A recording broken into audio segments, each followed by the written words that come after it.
இரவில் கேட்க வேண்டிய இறைவனின் வார்த்தை. கர்த்தருக்கு பயப்படுகிற பெரியோரையும் சிறியோரையும் ஆசீர்வதிப்பார்.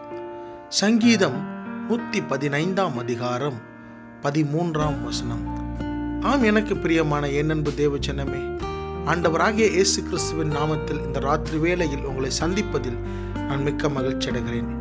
இந்த நாளிலும் இந்த வேத வசனத்தில் சொல்லப்பட்டிருக்கிறது, கர்த்தருக்கு பயப்படுகிற பெரியோரையும் சிறியோரையும் தேவன் ஆசீர்வதிப்பார் என்று. ஆம், இந்த நாட்களில் நாம் கர்த்தருக்கு பயப்படுவர்களாய் காணப்பட வேண்டும். பிரியமானவர்களே, இந்த நாளில் ஒவ்வொருவரும் தன்னுடைய தனிப்பட்ட வாழ்க்கையிலே கர்த்தருக்கு பயந்தவர்களாய் உண்மை உள்ளவர்களாய் காணப்படும் பொழுது தேவன் நம்மளை ஆசீர்வதிக்கிறார்.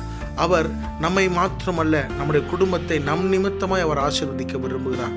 இந்த ராத்திரி வேளையில் தேவன் உங்களோடு கூட இருந்து உங்களை ஆசீர்வதிப்பாராங்க. ஆமேன்.